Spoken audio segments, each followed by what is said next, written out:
Hello students, welcome to our an amazing channel SR academy. तो आज हम करने जा रहे हैं क्लास 10th के chapter number 7 how do organism reproduce के टॉप 25 मोस्ट इम्पोर्टेंट क्वेश्चन।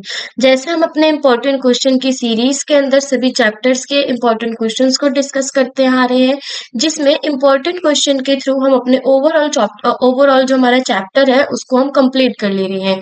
तो अभी जो हमारा लास्ट लेक्चर था उसमें हमने कंट्रोल एंड कोऑर्डिनेशन के बारे में समझा था, उसके क्वेश्चंस को डिस्कस किया था। और आज का जो हमारा लेक्चर होगा वो होगा हाउ डू ऑर्गेनिज्म रिप्रोड्यूस के अंदर। तो अब आज के लेक्चर में भी हम इसके सारे 25 इंपॉर्टेंट क्वेश्चंस को डिस्कस करेंगे और ओवरऑल जो जितने भी इंपॉर्टेंट क्वेश्चन है वो उस चैप्टर की थ्योरी को कंप्लीट करेंगे। तो शुरू करते हैं अपने लेक्चर को आज के क्वेश्चन नंबर 1 के साथ।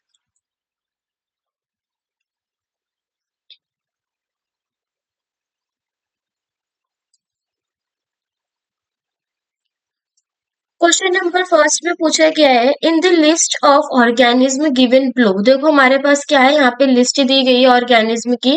Those that reproduce by the asexual method are. हमें बताना है कि इसमें कौन कौन से ऐसे ऑर्गेनिज्म है जो एसेक्सुअल मेथड के थ्रू क्या करते हैं, रिप्रोड्यूस करते हैं। तो देखो, रिप्रोडक्शन जो होती है वो टू टाइप्स की होती है, एक होती है सेक्सुअल रिप्रोडक्शन और एक होती है एसेक्सुअल रिप्रोडक्शन। तो यहाँ पे कौन सा मेथड पूछा गया है, एसेक्सुअल मेथड, यानी जिसमें हमें सिंगल एक ऑफस्प्रिंग की जरूरत होती है और साथ ही साथ यहाँ पे हमें एक चीज और देखने को मिलती है, नो गैमेट फॉर्मेशन। यहाँ पे गैमेट्स की फॉर्मेशन नहीं होती, किसमें, एसेक्सुअल रिप्रोडक्शन के अंदर। अब ये जो है, यहाँ पे अगर हम ध्यान से देखें, बनाना वेजिटेटिव प्रोपोगेशन का पार्ट है।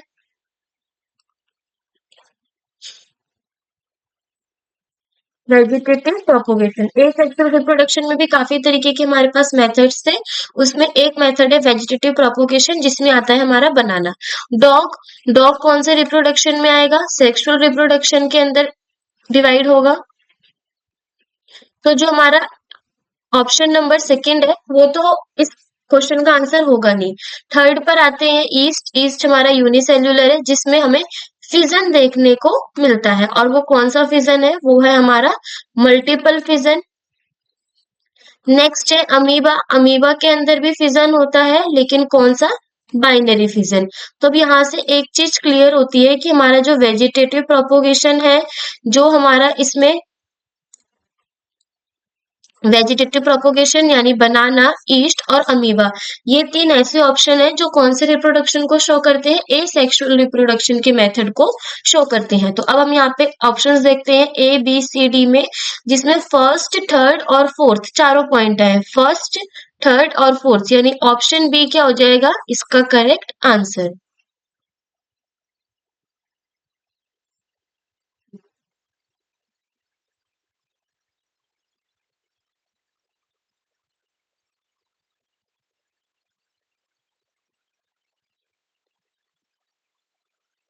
नेक्स्ट हमारे पास question number 2, in a flower the parts that produce male and female gametes, germs, जिसको हम जर्म सेल्स भी बोलते हैं। हमें बताना है कि एक फ्लावर के अंदर वो कौन सा पार्ट होता है जिसके अंदर हमारा मेल गैमेट और फीमेल गैमेट दोनों प्रोड्यूस होते हैं। तो ध्यान से देखो, यहाँ पे हमारे पास मेल और फीमेल दोनों गैमेट के बारे में पूछा गया है। तो जो हमारा फ्लावर होता है, फ्लावर में जो हमारा मेल गैमेट होता है, ठीक है, मेल गैमेट और फीमेल गैमेट। फीमेल गैमेट कहाँ प्रोड्यूस होता है, ओवरी के अंदर, और मेल गैमेट किस में होता है, एंथर में। तो यहाँ पे अगर हम करेक्ट ऑप्शन देखें तो वो ऑप्शन नंबर क्या होगा हमारा इसमें, सी। देखो अगर हम यहाँ पे एक डायग्राम को ड्रॉ करें, तो इस डायग्राम में ये हो गया फीमेल रिप्रोडक्टिव पार्ट, यहाँ से हमारे क्या निकलते हैं, ये हो गया एंथर, और ये है हमारा इसमें फिलामेंट वाला पार्ट। तो ये जो एंथर है, इसी एंथर के अंदर हमारे क्या होते हैं, पॉलन ग्रेन्स, जिसको हम क्या बोलते हैं, मेल गैमेट। वहीं ये हो गया फीमेल रिप्रोडक्टिव पार्ट में स्टिग्मा, स्टाइल, और last one this is ovary. और यहीं पे हमारे क्या प्रोड्यूस होते हैं, ओवरी के अंदर से इसमें जो एग सेल्स होते हैं फ्लावर में, वो ओवरी में प्रोड्यूस होंगे।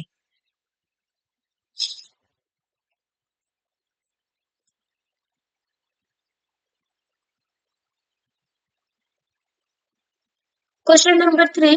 Which of the following is the correct sequence of events of sexual reproduction in a flower? तो देखो यहाँ पे हमारे पास events given है, हमें क्या करना है, उनका correct sequence बताना है कि किस तरीके से किसी भी flower के अंदर जो sexual reproduction है वो होता है। तो देखो sexual reproduction के लिए सबसे पहले क्या होना जरूरी है, pollination। pollination में क्या होता है, जो हमारा मेल गैमेट है वो फीमेल गैमेट के साथ क्या करता है, फीमेल गैमेट के पास पहुंचेगा। पॉलिनेशन में सबसे पहले पॉलन ग्रेन्स बनेंगे, पॉलन ग्रेन्स के बनने के बाद उसमें क्या होता है, मेल गैमेट और फीमेल गैमेट आपस में क्या करते हैं, फर्टिलाइजेशन करते हैं। तो हमें यहाँ पे देखना है कौन सा इवेंट है, ए ऑप्शन और सी ऑप्शन, जिसमें पहले पॉलिनेशन हो रहा है, देन क्या हो रहा है, फर्टिलाइजेशन। अब फर्टिलाइजेशन के बाद आता है प्रोसेस कि सीडलिंग, सीड बनेंगे या फिर एम्ब्रियो बनेगा। तो हमेशा फर्टिलाइजेशन के बाद पहले एम्ब्रियो की फॉर्मेशन होती है, देन एम्ब्रियो से क्या बनता है, हमारा सीड बनता है। तो यहाँ पे अगर हम ऑप्शन देखें तो ऑप्शन नंबर जो हमारा इसमें सी है वो करेक्ट ऑप्शन है, यानी करेक्ट इवेंट दे रखे हैं सेक्सुअल रिप्रोडक्शन किसके अंदर, फ्लावर्स के अंदर।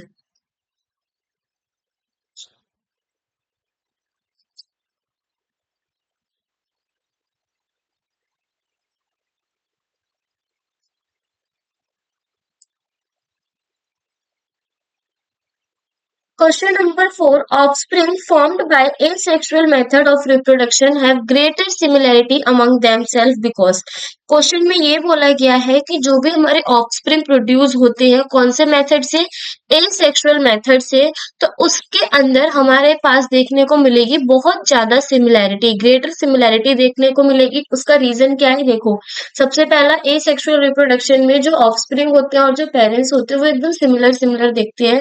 100% चांसेस है कि वो दोनों ऑफस्प्रिंग और पेरेंट्स क्या होंगे, सिमिलर होंगे। इसका रीजन क्या है, फर्स्ट दे रखा है asexual reproduction involves only one parent. Yes, asexual reproduction के अंदर एक सिंगल पेरेंट की रिक्वायरमेंट होती है। नेक्स्ट हमसे बोला गया है सेकेंड में asexual reproduction does not involve gametes, asexual reproduction के अंदर गैमेट्स नहीं बनते। यस, सेकेंड जो हमारा पॉइंट है वो भी क्या है, करेक्ट। थर्ड में बोला गया है asexual reproduction occurs before sexual reproduction, नहीं, ऐसा नहीं होता कि जो हमारा सेक्सुअल रिप्रोडक्शन है उससे पहले एसेक्सुअल होगा। रिप्रोडक्शन को हमने पर्टिकुलर टू पार्ट्स में डिवाइड किया गया है, सेक्सुअल रिप्रोडक्शन और एसेक्सुअल, जिसमें जो हमारे देखो जो हमारा रिप्रोडक्शन है वो टू पार्ट्स में डिवाइड है। एक है इसमें एसेक्सुअल रिप्रोडक्शन और एक है हमारा इसमें सेक्सुअल रिप्रोडक्शन।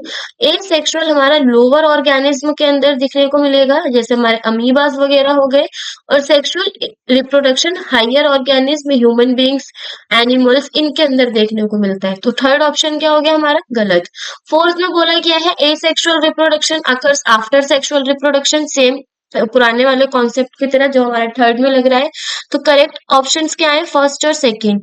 यानी अगर हम यहाँ पे देखें ए बी सी और डी में ऐसा सिर्फ एक फर्स्ट ए ऑप्शन है जिसमें हमारी दोनों स्टेटमेंट को करेक्ट बताया गया है।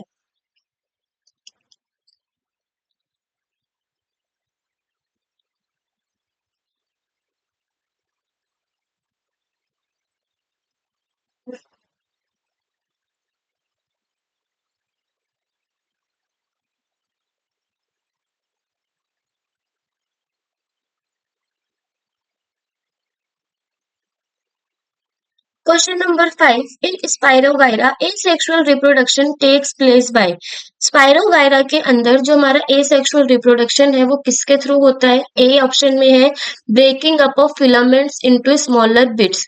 किसके through, breaking up of a filaments, filaments यानी छोटे छोटे टुकड़े। तो देखो जो स्पायरोगायरा होता है वो कुछ इस शेप का होता है, इस तरीके से उसका स्ट्रक्चर होता है।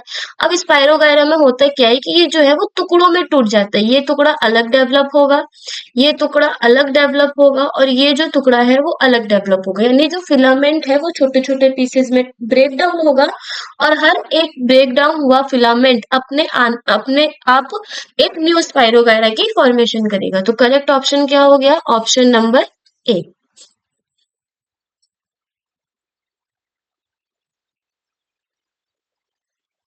Question number 6. The number of chromosome in parents and offspring of a particular species remains constant due to. क्या बोला गया है कि जो नंबर ऑफ क्रोमोसोम्स होते हैं पेरेंट्स के अंदर और ऑफस्प्रिंग के अंदर वो क्या होते हैं कांस्टेंट होते हैं, जितने पेरेंट्स पे होंगे उतने ही ऑफस्प्रिंग पे भी होंगे। तो ये किस कॉन्सेप्ट के थ्रू है? ये है हमारा क्रोमोसोम के कॉन्सेप्ट के through, due to chromosome number. ठीक है, अब होता क्या है क्रोमोसोम में? Doubling of chromosome after zygote formation. Doubling होगी क्रोमोसोम की, हाफिंग होगी। Doubling of chromosome after zygote gamete formation, halving of chromosome after gamete formation. देखो होता क्या है, मेल पेरेंट और फीमेल पेरेंट दोनों के पास कितने कितने होंगे? 23 पेयर्स होंगे। किसके? क्रोमोसोम के। अब 23 पेयर्स है, यानी अगर हम उसको नंबर में बात करें तो 46 मेल के पास, 46 फीमेल के पास। तो जो मेल है वो अपने 23 क्रोमोसोम को भेजता है गैमेट फॉर्मेशन में, और फीमेल भी अपने कितने क्रोमोसोम को? 23 क्रोमोसोम को। तो जब ये गैमेट का फ्यूजन होता है तो उस कंडीशन में कितने क्रोमोसोम हो जाते हैं? टोटल 46 क्रोमोसोम हो जाते हैं। तो हुआ क्या, गैमेट फॉर्मेशन के दौरान जो पेरेंट्स के क्रोमोसोम थे उनको हमने क्या किया गया है? हाफ किया है, halving chromosome during gamete formation. तो यहाँ पे हम देखेंगे ऑप्शन नंबर बी क्या होगा इसका करेक्ट आंसर, क्योंकि वहां पे क्रोमोसोम क्या हो जा रहे हैं? हाफ हो जा रहे हैं जब गैमेट की फॉर्मेशन होती है।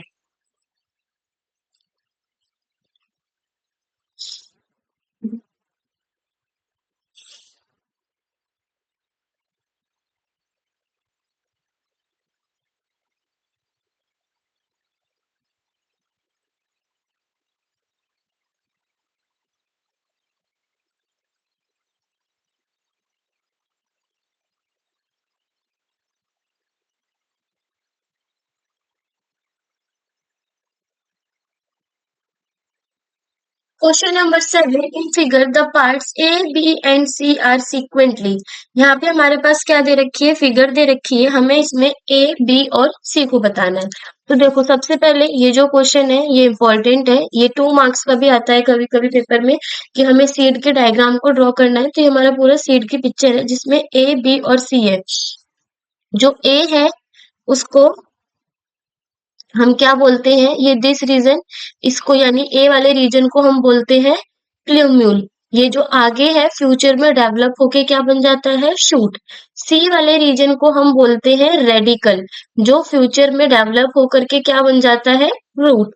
और जो बी है जिसमें हमारी फूड की स्टोरेज होती है, उस बी को हम बोलते हैं cotyledon.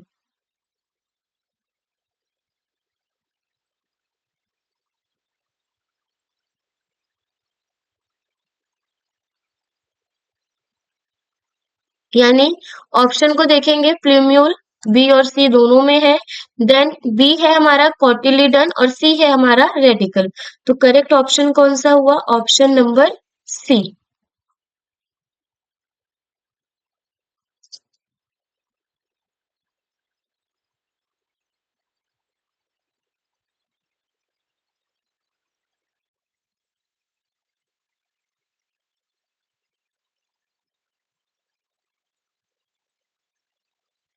Question number 8. The correct sequence of organs in the male reproductive system for transfer of sperm is. क्या बोला गया है? हमें यहाँ पे करेक्ट सीक्वेंस बताना है कि किस तरीके से मेल रिप्रोडक्टिव सिस्टम के अंदर जो स्पर्म है उसका ट्रांसपोर्ट होता है।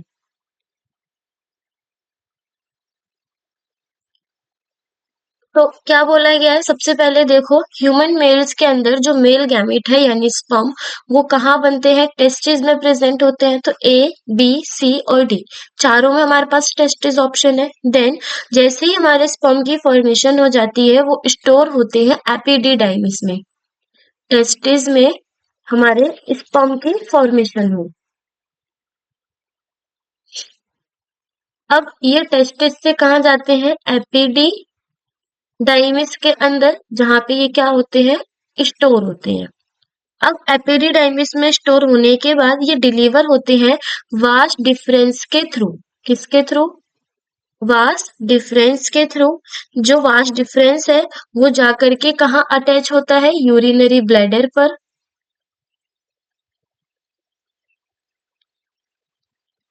ठीक है, देखो जो वास डिफरेंस है वो यूरिनरी ब्लैडर से आते हुए एक ट्यूब है जिसको हम क्या बोलते हैं देन? वो यूरेथ्रा पे जाके ओपन होगा। तो यहाँ पे अगर हम देखें करेक्ट सीक्वेंस तो टेस्टिस, टेस्टिस के बाद vas deferens and then urethra. तो ऑप्शन नंबर जो ए है वो क्या हो गया करेक्ट आंसर।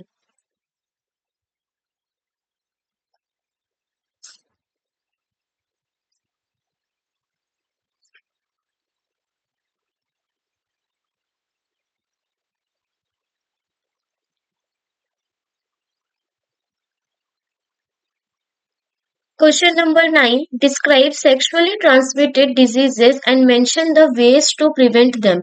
हमें यहाँ पे क्या करना है? डिस्क्राइब करनी है सेक्सुअली ट्रांसमिटेड डिजीजेस को और उनसे किस तरीके से बचा जा सकता है उनके बारे में। तो देखो सबसे पहले जो सेक्सुअली ट्रांसमिटेड डिजीजेस हैं वो कौन से हैं? बैक्टीरियल इन्फेक्शन, बैक्टीरियल इन्फेक्शंस जैसे कि गोनोरिया और सिफिलिस। ठीक है, और वहीं जो हमारे सेक्सुअली ट्रांसमिटेड डिजीज है उसमें हमारे कुछ वायरल इन्फेक्शंस भी आते हैं। वायरल इन्फेक्शंस जैसे वॉर्ड्स, वॉर्ड्स भी एक हमारी डिजीज है, और HIV एड्स।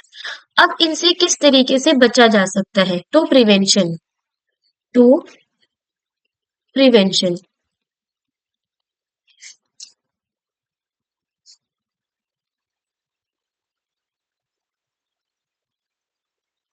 सबसे पहले क्या करेंगे? यहाँ पे हम प्रोटेक्टिव कवरिंग का यूज करेंगे जिसको हम बोलते हैं कॉन्डम, जो सेक्सुअल इंटरकोर्स के दौरान पेनिस के ऊपर वियर किया जाता है। तो यहाँ पे हम लिखेंगे use a protective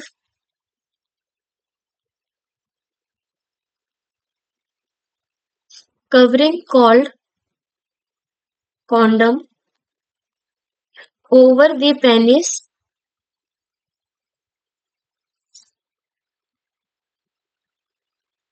over the penis. Second क्या है? Avoid multiple sex partners and maintain personal hygiene.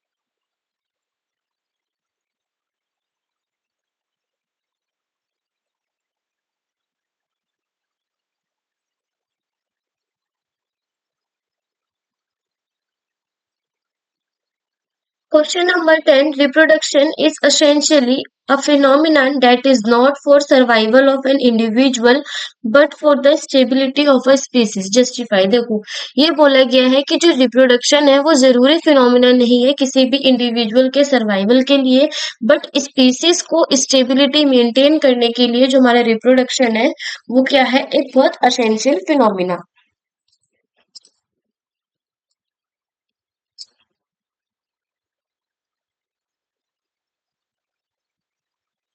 तो हमें इसको जस्टिफाई करना है। जस्टिफाई में देखो हम क्या लिख सकते हैं?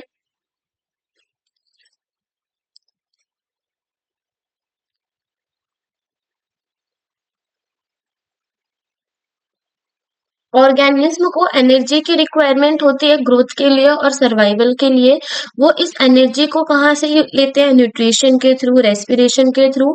वहीं अगर रिप्रोडक्शन की बात की जाए तो रिप्रोडक्शन एक हमारा ऐसा प्रोसेस है जिसमें जो लिविंग ऑर्गेनिज्म है वो अपने जैसे ऑर्गेनिज्म को रिप्रोड्यूस करते हैं। ये प्रोसेस की रिक्वायरमेंट के लिए हमें बहुत सारी एनर्जी की रिक्वायरमेंट होती है।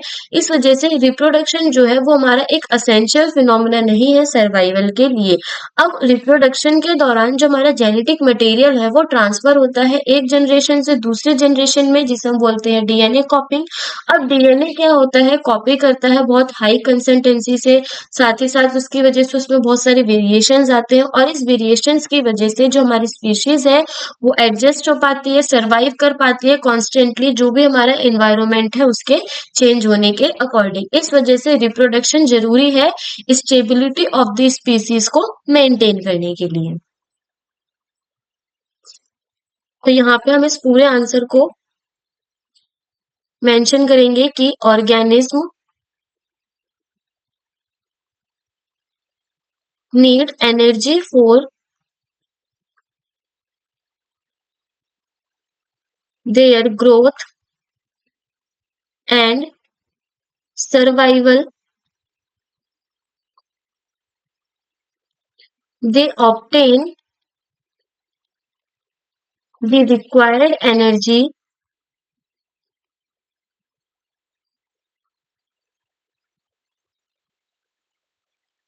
from life processes such as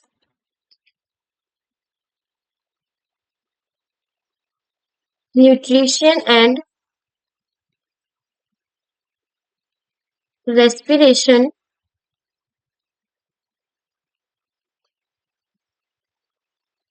Reproduction is a process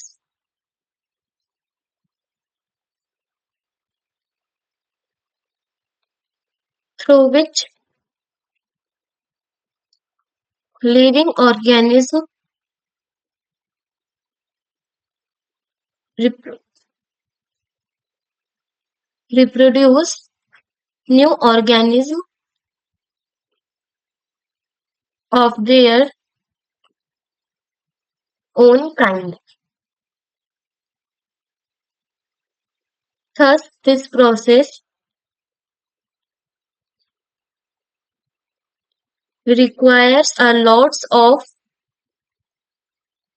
energy rather than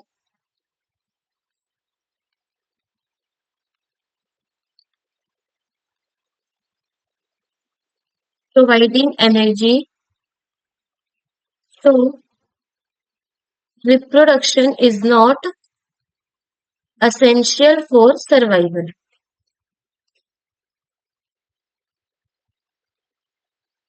ठीक है, और साथ ही साथ also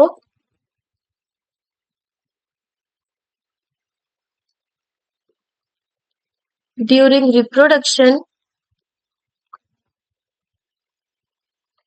genetic material is transferred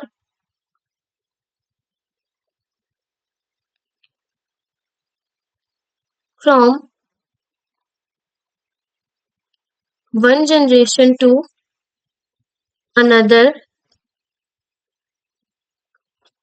through DNA copying.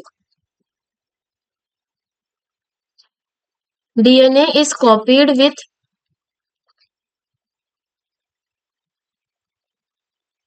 DNA is copied with high consistency and considerable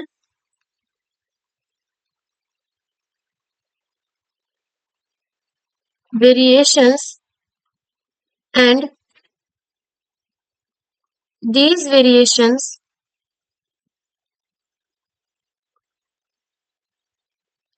help the species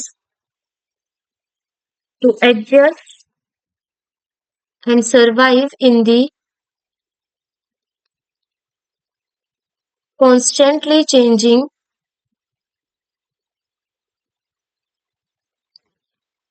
constantly changing environment. Thus,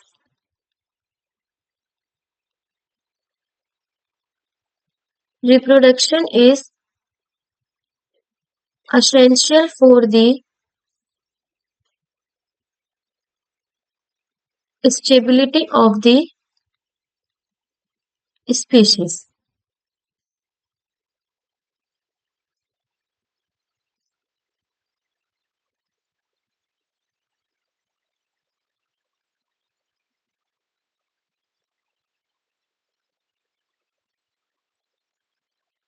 Question number 11. What is placenta? Mention its roles during pregnancy. What are various ways to avoid pregnancy and elaborate any one of them?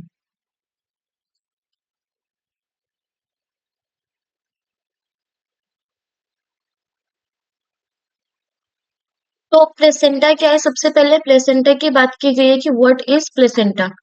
Placenta एक हमारा vascular organ होता है जो mammals के अंदर पाया जाता है, जो क्या करेगा, फीटस को यूटेरस से अटैच करता है during pregnancy. Placenta refers to the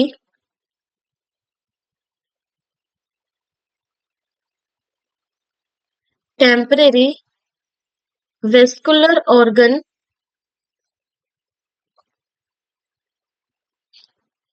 found in mammals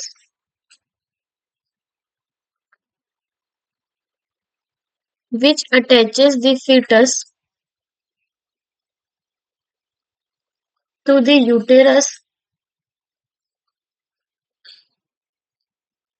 of the mother during pregnancy। Okay, next बोला गया है mention its roles during pregnancy. इसके रोल को बताना है प्रेगनेंसी के दौरान। तो जो प्लेसेंटा है वो एक पैसेज होता है जो फीटस को मदर से कनेक्ट करता है, और इस प्लेसेंटा के थ्रू जो भी न्यूट्रिएंट्स है, जो भी ऑक्सीजन की इनरिचमेंट है, वो कहाँ जाती है? मदर से फीटस पे।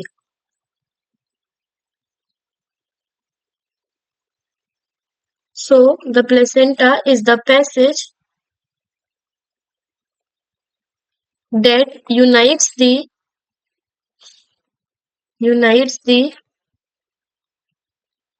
fetus to the mother. The placenta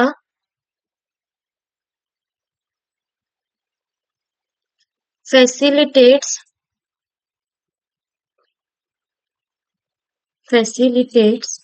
the exchange of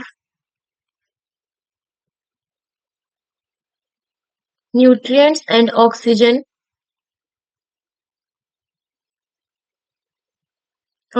to the fetus। अब नेक्स्ट हमसे बोला गया है what are various ways to avoid pregnancy. What are various ways to avoid pregnancy, elaborate any one method. तो हमें यहाँ पे different type की मेथड्स हैं जिसके थ्रू हम प्रेगनेंसी को अवॉइड कर सकते हैं, उसमें से हमें किसी एक मेथड को इलैबोरेट करना है।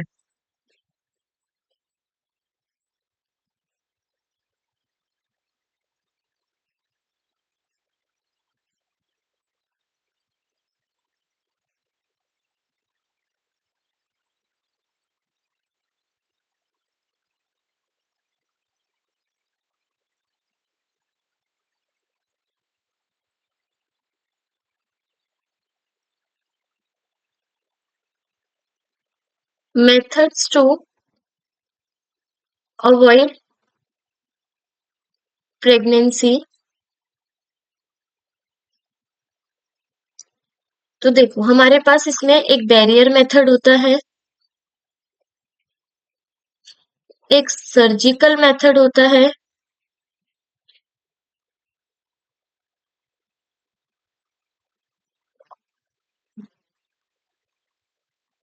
सर्जिकल मेथड में हमारा वेसेक्टोमी एंड ट्यूबेक्टोमी आता है।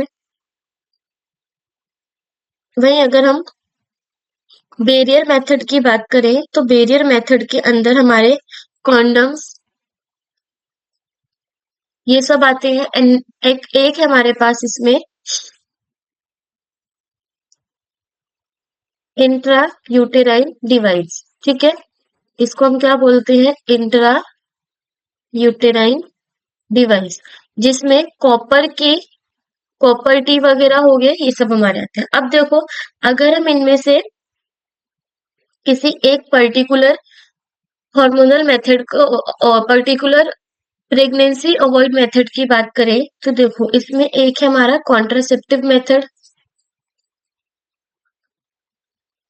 कॉन्ट्रासेप्टिव मेथड, कॉन्ट्रासेप्टिव मेथड के अंदर हमारी क्या आती है, पिल्स वगैरह आती है, जैसे बर्थ कंट्रोल पिल्स हो गई,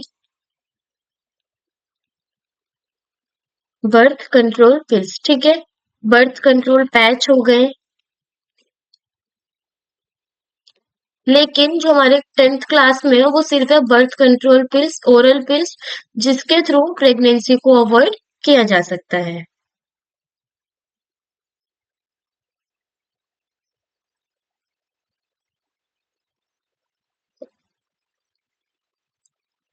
Question number 12. How does fertilization takes place? Fertilization occurs once in a month. Comment. देखो, फर्टिलाइजेशन कैसे होता है और फर्टिलाइजेशन महीने में एक बार होता है बॉडी के अंदर, वो हमें कमेंट करना है। देखो होगा क्या, फर्टिलाइजेशन के लिए मेल गैमेट और फीमेल गैमेट, दोनों गैमेट्स के होने की रिक्वायरमेंट है। जब ये दोनों गैमेट आपस में फ्यूज होते हैं तो क्या होता है, फर्टिलाइजेशन होता है, देन एम्ब्रियो और जाइगोट की फॉर्मेशन होगी। अब न्यूमेरस स्पर्म की रिक्वायरमेंट होती है ताकि वो बहुत सारे नंबर ऑफ स्पर्म्स जो होते हैं वो फैलोपियन ट्यूब पे पहुंचते हैं, लेकिन एक ही स्पर्म जो होता है फर्टिलाइजेशन के लिए रिक्वायर होता है। मतलब बॉडी के अंदर बहुत सारे अमाउंट में स्पर्म्स जाते हैं, लेकिन उसमें से सिंगल वन स्पर्म होता है जो फर्टिलाइज करता है।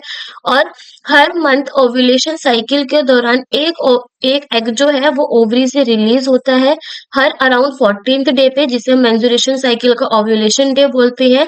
और उसी कंडीशन पे और उसी डे जो है फर्टिलाइजेशन के जो चांसेस है वो बहुत ज्यादा होते हैं।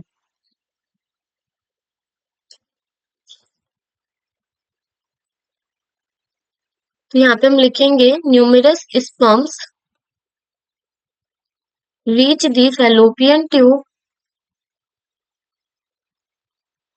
Reach the fallopian tube, but only one sperm is required is required for fertilization, and since only one egg is released in a single ovulation cycle, that is every month every month during a menstrual cycle around around 14th day, and ovulation cycle happens once in a month. So fertilization occurs once in a month. इस वजह से जो fertilisation है वो month में सिर्फ एक ही बार होता है।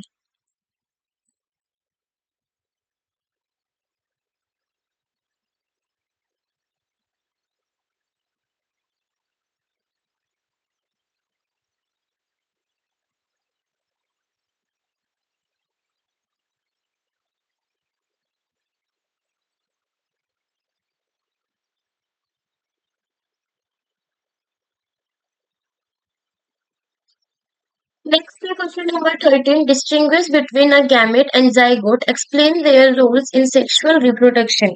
हमें क्या करना है, डिफरेंस बताना है गैमेट और जाइगोट के बीच में, और हमें इनका रोल बताना है सेक्सुअल रिप्रोडक्शन के अंदर। तो देखो, अगर हम गैमेट की बात करें, जो गैमेट है वो रिस्पॉन्सिबल होता है जेनेटिक इंफॉर्मेशन के लिए जो हमें पेरेंट्स से मिलती है, ठीक है। और जो हमारा जाइगोट है वो फर्स्ट स्टेज होता है किसी भी ऑर्गेनिज्म के डेवलपमेंट में, और जाइगोट के अंदर हमारे कंप्लीट सेट होता है किसी जेनेटिक इंफॉर्मेशन का, जो फर्दर डिवाइड होता है एक न्यू इंडिविजुअल के अंदर। तो हम यहाँ पे लिखेंगे गैमेट्स और जाइगोट के बीच का difference.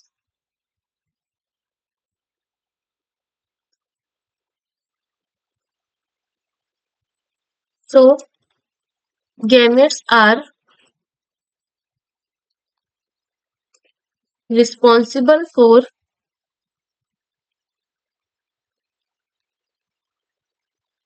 carrying genetic information from each parent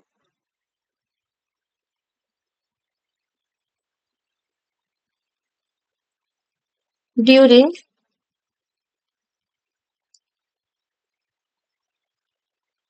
fertilization. They combine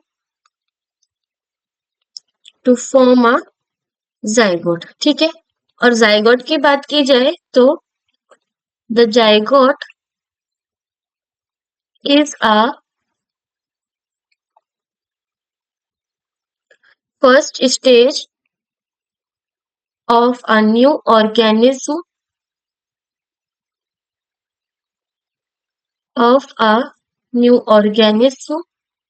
development. It contains a complete set of genetic information and will divide and grow into a new individual. हमें क्या बताना है? Explain the roles in sexual reproduction. हमें इनका sexual reproduction में role बताना है.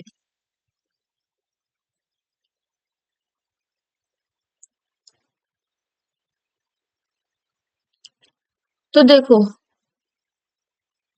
One more thing, ये जो है गैमेट्स और जाइगोट के क्या हो गए? रोल्स हो गए सेक्सुअल रिप्रोडक्शन के अंदर. वहीं हमें अगर हम डिफरेंस की बात करें तो जो हमारे गैमेट्स होते हैं,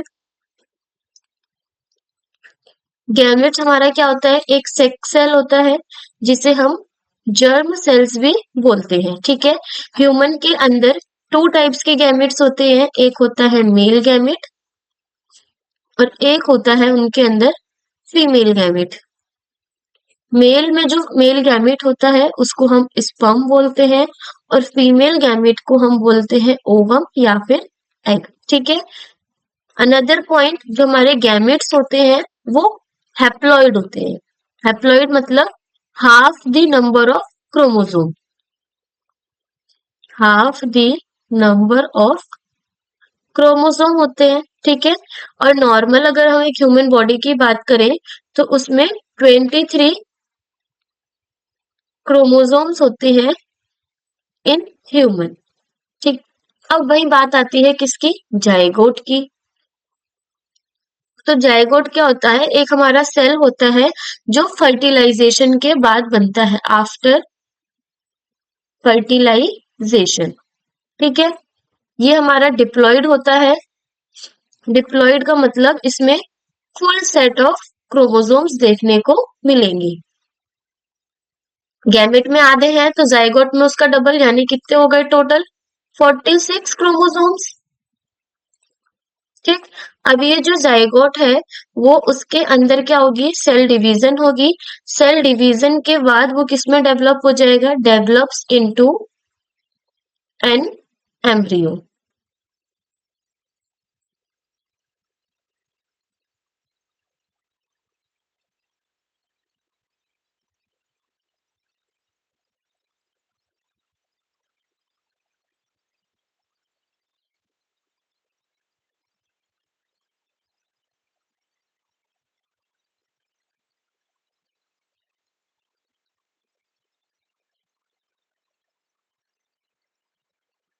Question number 14. Distinguish between pollination and fertilization.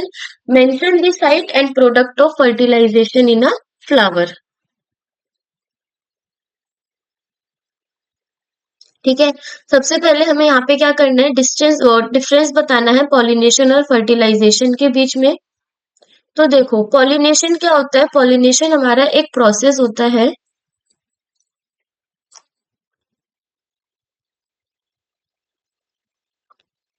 Pollination and fertilization.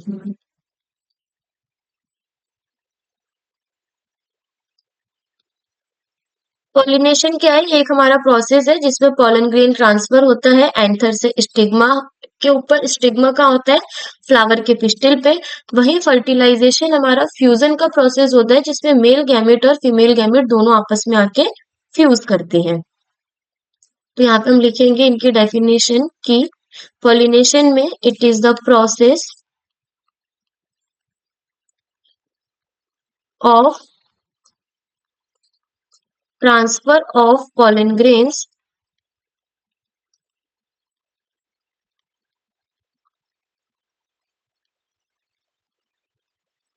from the anther to the stigma of the pistil of the flower। वही फर्टिलाइजेशन में it is the process of fusion of male and female gametes resulting in the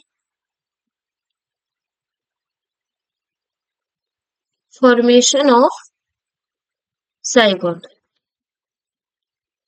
Next difference, pollination. This process leads to fertilization and fertilization में this process leads to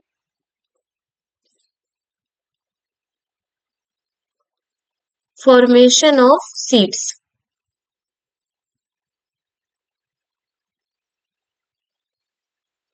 next difference, pollen tube की जो formation होती है वो pollination के दौरान नहीं होती। पॉलन ट्यूब फॉर्मेशन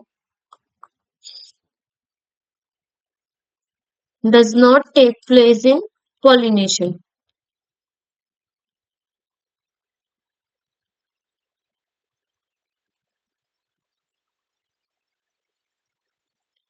और फर्टिलाइजेशन में पॉलिनेशन के बाद after pollination pollen tube forms pollen tube forms for fertilization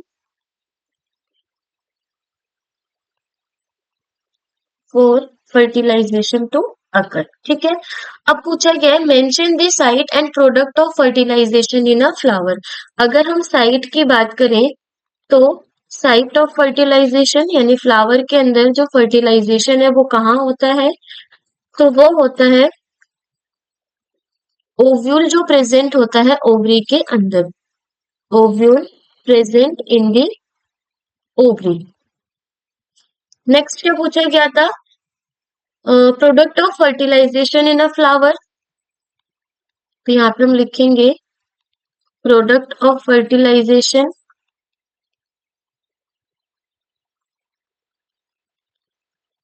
वो क्या है? जाइगोट। जब मेल गैमेट और फीमेल गैमेट आपस में फ्यूज होंगे तो उसके बाद किसकी फॉर्मेशन होगी? जाइगोट की। नेक्स्ट हमसे बोला गया है draw a neat label diagram of pistil showing pollen tube growth and its entry into the ovule. हमें यहाँ पे नीट एंड लेबल डायग्राम बनाना है तो यहाँ पे हम डायग्राम ड्रॉ करेंगे।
तो देखो इसमें ये कौन कौन से पार्ट्स हैं। This one is pollen grain,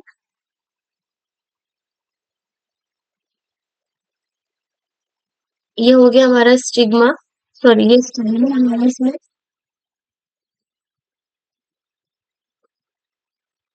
this one is stigma style. यहाँ पे ये है हमारा मेल जर्म सेल यानी pollen ग्रेन। ये हो गई हमारी pollen tube. This one is ovary, और ओवरी के अंदर ये हो गया हमारा फीमेल जर्म सेल। और हुआ क्या है, ये पोलन ग्रेन पोलन ट्यूब के थ्रू कहाँ पर आएगा, इस फीमेल जर्म सेल पर आएगा जहां फर्टिलाइजेशन होगा, और फर्टिलाइजेशन के बाद गैमेट की फॉर्मेशन देखने को मिलेगी।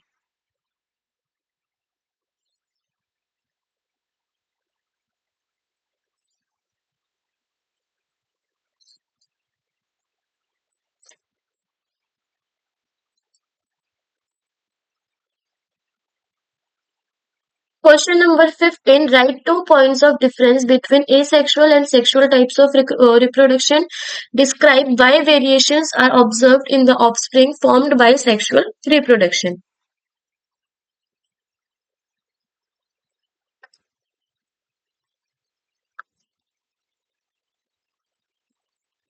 Asexual reproduction और सेक्सुअल रिप्रोडक्शन के बीच हमें क्या बताना है, डिफरेंस। कितने डिफरेंस बताने हैं हमें, 2 पॉइंट्स बताने हैं। तो देखो सबसे पहला ए सेक्सुअल रिप्रोडक्शन में सिंगल पेरेंट की इन्वॉल्वमेंट होती है, इन्वॉल्व्स ओनली वन पेरेंट।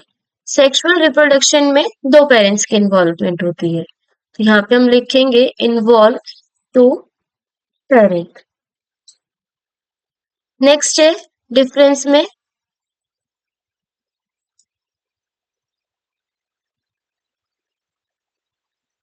वो क्या है कि जो हमारे एसेक्सुअल रिप्रोडक्शन होते हैं उसमें जो ऑफस्प्रिंग है वो जेनेटिकली सेम होता है अपने पेरेंट्स से, तो the offspring are genetically identical to the parent. वहीं सेक्सुअल रिप्रोडक्शन में जो ऑफस्प्रिंग होते हैं उनके अंदर जेनेटिक मटेरियल कंबाइन होता है दोनों पेरेंट्स का। ठीक है, तो यहाँ पे हम लिखेंगे the offspring have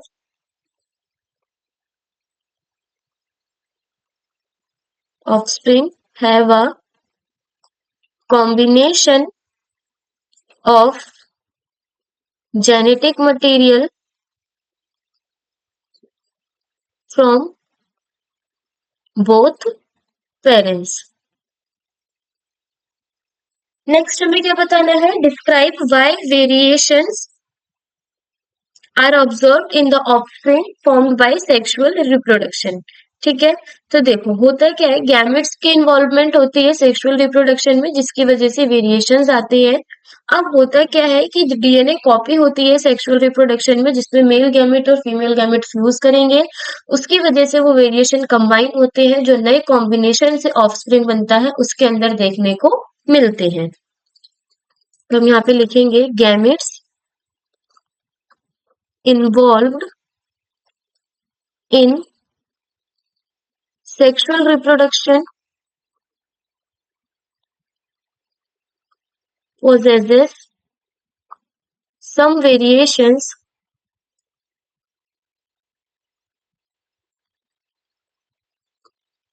due to inaccuracy in DNA copying mechanisms. When male and female gametes fuse, their variations combine, thus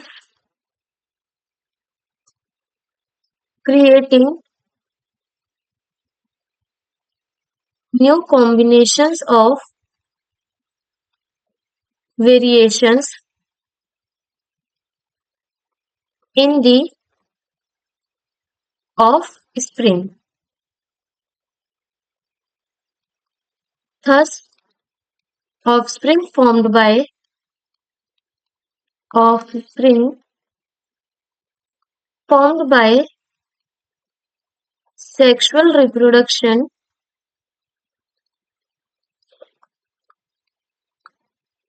possesses variation. इस वजह से सेक्सुअल रिप्रोडक्शन के अंदर क्या देखने को मिलेगी? वेरिएशंस देखने को मिलती हैं।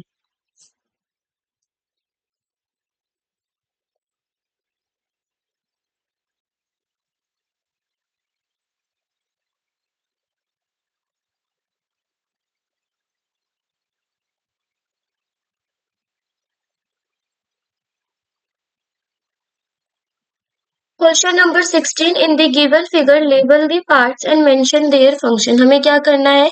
इनके जो गिवन फिगर है इसमें हमें फंक्शन के अकॉर्डिंग लेबलिंग करनी है पार्ट्स की। तो ए में बोला गया है प्रोडक्शन ऑफ एग। एग की प्रोडक्शन कहाँ होती है? फीमेल रिप्रोडक्टिव पार्ट में एग की जो प्रोडक्शन है वो ओवरी के अंदर होती है।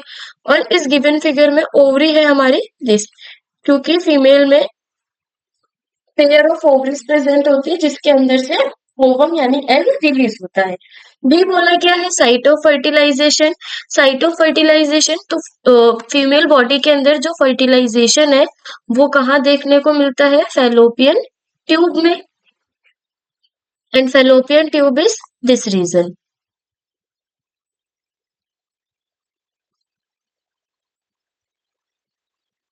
सी है साइट ऑफ इम्प्लांटेशन। तो जो बेबी की इम्प्लांटेशन है वो कहाँ पे होता है? यूटेरस पे। और यूटेरस वाला रीजन है हमारा this.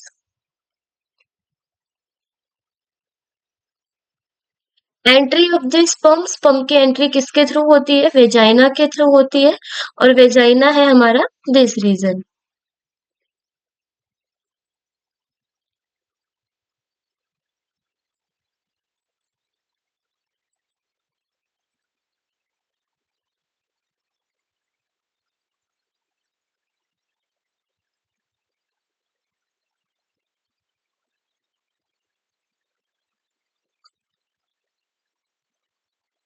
Question number 17 what are the benefits of using mechanical barriers during sexual act?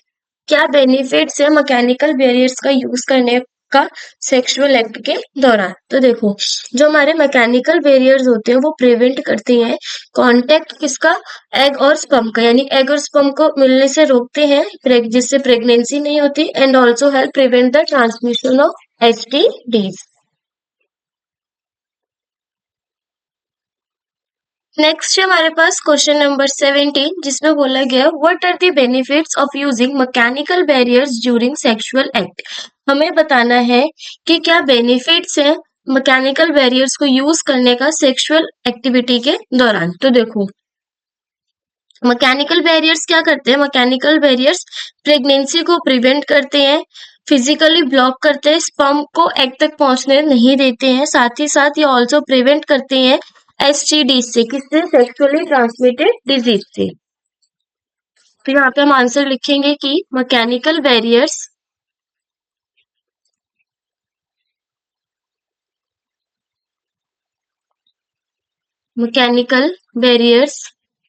Help prevent pregnancy bye physically blocking sperm from reaching an egg. They also help prevent the spread of sexually transmitted infections by providing a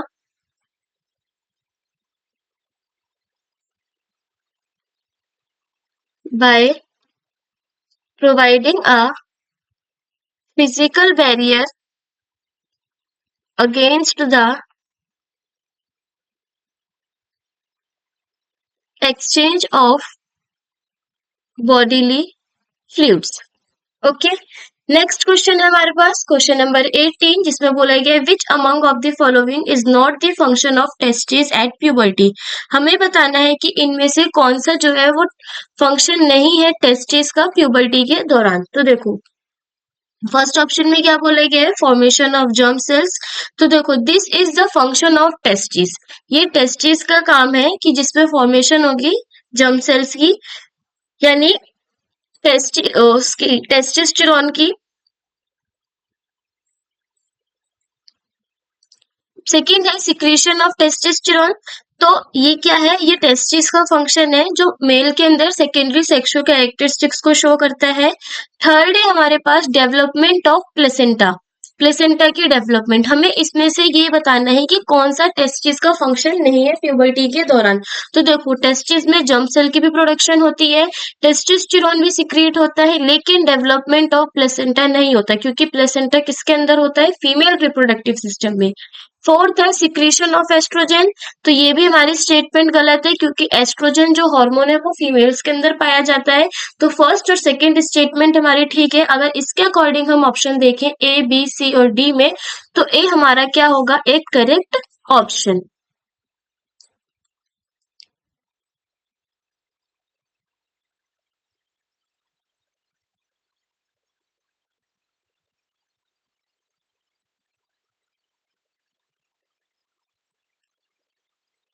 next हमारे पास question number 19, which of the following statement are true for flowers. हमें बताना है कि इनमें से कौन सी statement है जो ट्रू है फ्लावर्स के लिए। फर्स्ट है flowers are always bisexual.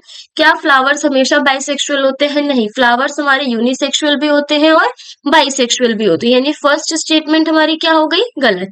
Second statement में बोला गया है they are the sexual reproductive organs. जो हमारे फ्लावर्स हैं वो सेक्सुअल रिप्रोडक्टिव ऑर्गन्स है। यस, किसी भी प्लांट के अंदर जो रिप्रोडक्टिव ऑर्गन होता है वो उसका क्या होता है, फ्लावर, यानी सेकेंड स्टेटमेंट हमारी क्या हो गई, करेक्ट। थर्ड में बोला गया है they are produced in all group of plants. ये सारे तरीके के प्लांट्स के अंदर देखने को मिलेंगे। तो नहीं, कुछ फ्लावर्स ऐसे होते हैं जो फ्लावर्स प्रोड्यूस करते हैं, कुछ नहीं करती हैं। फोर्थ स्टेटमेंट है हमारे इसमें after fertilization they give rise to fruit. Fertilization के बाद जो हमारा फ्लावर है वो किस में डेवलप होने लगता है, फ्रूट में डेवलप होता है। तो ये सही है स्टेटमेंट है कि फर्टिलाइजेशन के बाद जो ओवरी होती है फ्लावर की वो फ्रूट में बदल जाती है, और जो ओव्यूल होता है वो सीड में बदल जाता है, यानी फोर्थ स्टेटमेंट भी क्या हुई, करेक्ट। तो ए बी सी और डी में हमारा ऐसा कौन सा ऑप्शन है जिसमें सेकेंड स्टेटमेंट और फोर्थ स्टेटमेंट दोनों आ रही है, तो वो है हमारा इसमें option number D.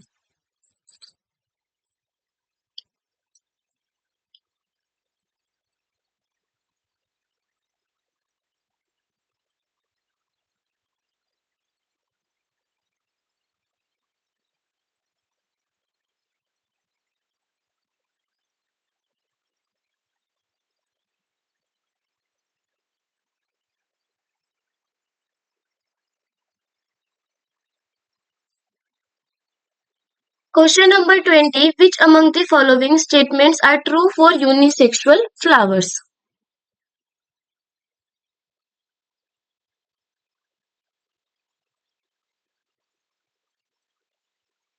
First statement है they possesses both stamen and pistil. Second statement they possesses either stamen or pistil. Third statement है they exhibit cross pollination, and fourth statement है unisexual flowers processing only stamens can not produce fruits. हमें बताना है कि इन चारों statement में से कौन सी जो है वो ट्रू स्टेटमेंट है किस फ्लावर के लिए, यूनिसेक्सुअल फ्लावर्स के लिए। तो यूनिसेक्सुअल फ्लावर्स कौन से फ्लावर होते हैं जिनमें या तो फिर मेल रिप्रोडक्टिव सिस्टम प्रेजेंट होगा या फिर फीमेल, आइदर मेल और फीमेल रिप्रोडक्टिव सिस्टम प्रेजेंट,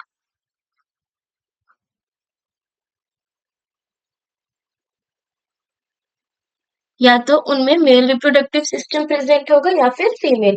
अब हमें बताना है इनमें से चारों में से कौन सी स्टेटमेंट जो है वो करेक्ट है। तो सबसे पहले हम यहाँ पे अगर देखें फर्स्ट स्टेटमेंट की, तो बोला गया है दे पोजेजेस बोथ स्टेमन एंड पिस्टिल। दोनों होंगे, स्टेमन भी होगा पिस्टिल भी होगा। तो हमारी जो फर्स्ट स्टेटमेंट है वो गलत, क्योंकि यूनि का मतलब क्या होता है एक, या तो पिस्टिल होगा या फिर स्टेमन प्रेजेंट होगा। सेकंड स्टेटमेंट में बोला गया है दे पोजेसेस आइदर स्टेमन, या तो उसमें स्टेमन प्रेजेंट होगा या फिर फिस्टिल। तो सेकंड स्टेटमेंट हमारी करेक्ट हुई। थर्ड में है दे एग्जिबिट क्रॉस पोलिनेशन, ये क्रॉस पोलिनेशन भी करते हैं। यस, यूनिसेक्सुअल फ्लावर हो या बाइसेक्सुअल, दोनों फ्लावर्स के अंदर हमें सेल्फ पोलिनेशन और क्रॉस पोलिनेशन देखने को मिलेगा। बल्कि यूनिसेक्सुअल फ्लावर्स जो है वो सेल्फ पॉलिनेशन नहीं करते, क्योंकि उनके अंदर कोई एक ही रिप्रोडक्टिव सिस्टम प्रेजेंट होता है। Unisexual flowers possessing only stamens can not produce fruits. Fourth statement में बोला गया है कि जो हमारे यूनिसेक्सुअल फ्लावर्स है, हाँ, जिनके पास सिर्फ स्टेमन प्रेजेंट होगा, स्टेमन यानी मेल रिप्रोडक्टिव पार्ट जिसमें एंथर और फिलामेंट आएगा, तो वो फ्रूट को प्रोड्यूस नहीं करते। तो ये भी स्टेटमेंट हमारी क्या हो गई, ट्रू। तो फर्स्ट स्टेटमेंट हमारी गलत है, बाकी सेकंड थर्ड और फोर्थ स्टेटमेंट सही है। तो इसके अकॉर्डिंग जो हमारा ऑप्शन नंबर बी है वो क्या होगा इसका करेक्ट आंसर।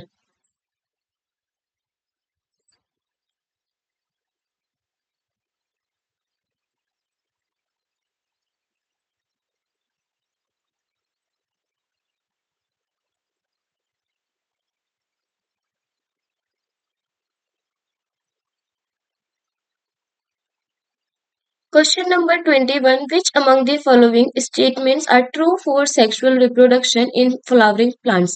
Flowering plants के अंदर हमें बताना है कि कौन सी स्टेटमेंट क्या है ट्रू। फर्स्ट बोला गया है it requires two types of gametes, इन्हें टू टाइप्स ऑफ गैमेट्स की रिक्वायरमेंट होती है। यस, क्योंकि सेक्सुअल रिप्रोडक्शन है, दो गैमेट्स की फॉर्मेशन होगी ही। सेकेंड बोला गया है fertilization is a compulsory event, fertilization compulsory event है। यस, जब मेल गैमेट और फीमेल गैमेट आपस में आके फ्यूज करते हैं तो उस प्रोसेस को ही हम फर्टिलाइजेशन बोलते हैं। थर्ड स्टेटमेंट में बोला गया है it always results in formation of zygote, हमेशा फर्टिलाइजेशन के बाद जाइगोट की फॉर्मेशन होती है। तो थर्ड स्टेटमेंट भी हमारी करेक्ट है। फोर्थ बोला गया है ऑफस्प्रिंग फॉर्म्ड फ्रॉम क्लोन्स, जो हमारे ऑफस्प्रिंग है वो क्लोन से प्रोड्यूस होते हैं। तो देखो ये जो क्लोन्स वाली स्टेटमेंट है ये किसके लिए होती है, एसेक्सुअल रिप्रोडक्शन के लिए। और यहाँ बात किसकी की गई है, सेक्सुअल रिप्रोडक्शन की, यानी फर्स्ट सेकेंड और थर्ड। ऑप्शन नंबर सी हमारा क्या हो जाएगा इसका करेक्ट आंसर।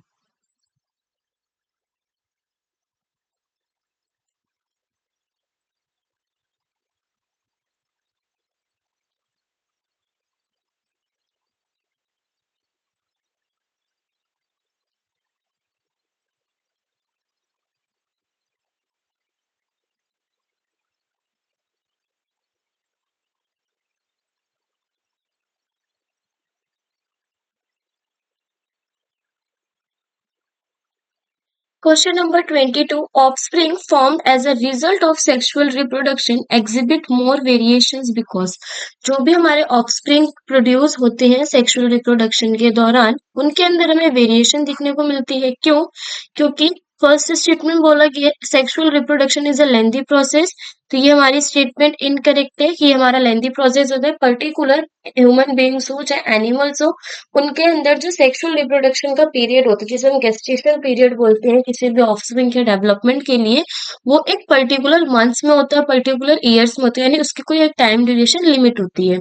बी बोला गया है genetic material comes from two parents of the same species. ये बोला गया है कि जो जेनेटिक मटेरियल है वो पेरेंट्स से आते हैं, दो पेरेंट्स से आएंगे एक सेम स्पीसीज पे। तो ये हमारी कैसे स्टेटमेंट है, करेक्ट स्टेटमेंट है। वहीं अगर हम सी की बात करें तो सी में कहा गया है genetic material comes from two parents of different species. दो पेरेंट्स से जेनेटिक मटेरियल तो आ रहा है लेकिन अलग अलग स्पीसीज के लिए। तो ये स्टेटमेंट भी कैसी हो गई हमारी wrong. Genetic materials comes from many parents, no many parents नहीं, ओनली कितने पेरेंट्स, टू पेरेंट्स, जिसमें एक मेल पेरेंट होता है और एक फीमेल पेरेंट। तो करेक्ट ऑप्शन क्या हुआ, option number B.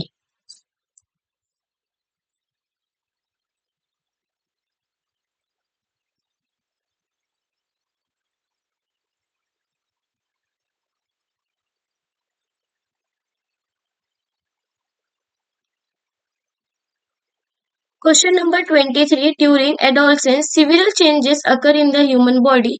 Mark one change associated with sexual maturation in boys. देखो adolescence के दौरान बहुत सारे changes हमें देखने को मिलते हैं ह्यूमन बॉडी में. उसमें से हमें एक चेंज को बताना है जो बॉयज के अंदर हमें देखने को मिले. लॉज ऑफ मिल्क टीथ नहीं, मिल्क टीथ तो बचपन में ही बच्चों के ब्रेक डाउन हो जाते हैं. इंक्रीज इन हाइट, हाइट जो है वो बॉयज और गर्ल्स दोनों में देखने को मिलती है. क्रैकिंग ऑफ वॉइस, ठीक है, क्रैकिंग ऑफ वॉइस जो है वो हमें मेल्स के अंदर देखने को मिलती है. वहीं अगर हम वेट गेन की बात करें तो वेट गेन हमारे एडोलसेंस के दौरान हुए चेंजेस में इंक्लूड नहीं होता. तो करेक्ट ऑप्शन क्या हुआ? ऑप्शन नंबर सी.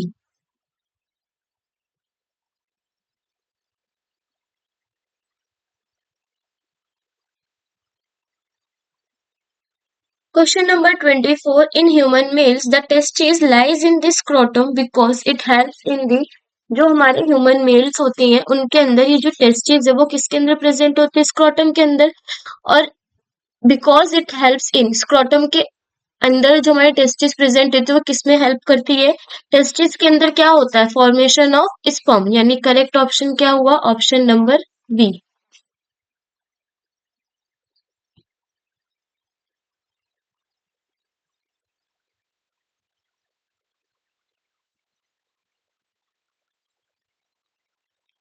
लास्ट क्वेश्चन आज के लेक्चर का. How are general growth and sexual maturation different from each other? कैसे जनरल ग्रोथ और सेक्सुअल मैच्योरेशन क्या है, एक दूसरे से डिफरेंट है.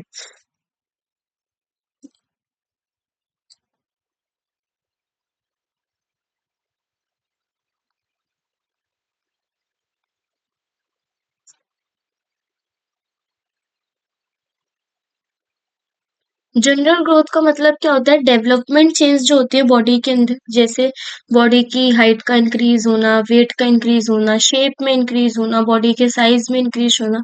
वहीं अगर हम सेक्सुअल मैच्योरेशन की बात करें तो एक स्पेसिफिक चेंज होता है जो प्यूबर्टी के दौरान होता है. जैसे क्रैकिंग ऑफ वॉइस अभी हमने देखी बॉयज के अंदर.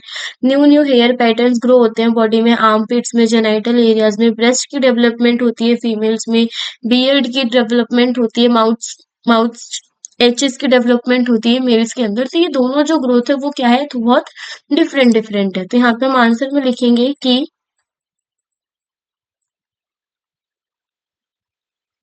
General growth refers to the developmental changes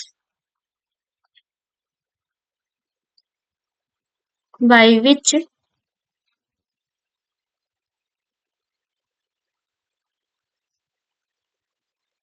the body becomes larger. Examples of general growth are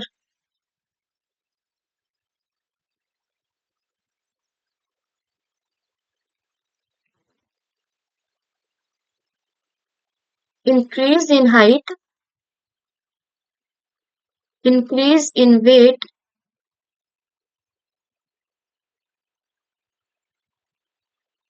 change in shape and size of the body.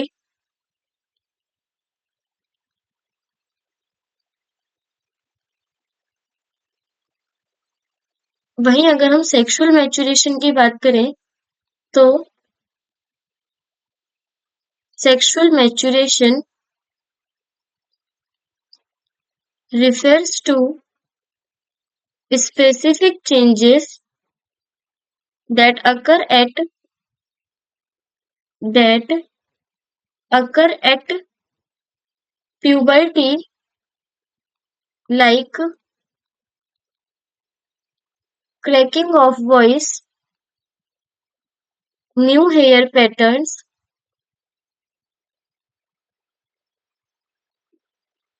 and development of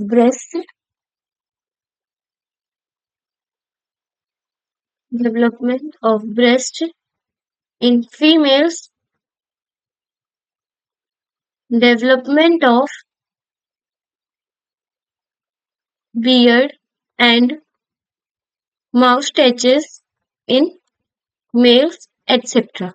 तो ये क्या है, ये वाइटल डिफरेंस है जनरल ग्रोथ और sexual maturation के बीच में। तो यहाँ पर हुआ हमारा हाउ डू ऑर्गेनिज्म रिप्रोड्यूस के टोटल 25 इंपॉर्टेंट क्वेश्चन, जिसमें सारे हमारे conceptual based question, MCQ based question सब यहाँ पे फिनिश होते हैं। नेक्स्ट चैप्टर है हमारा इसमें हेरिडिटी, बायो का लास्ट चैप्टर बचेगा जिसमें हम हेरिडिटी के भी इसी तरीके से इंपॉर्टेंट क्वेश्चन को डिस्कस करते हुए पूरे चैप्टर की थ्योरी को कंप्लीट करेंगे। तो मिलते हैं अपने अब नेक्स्ट लेक्चर में जो होगा हमारा हेरिडिटी के ऊपर।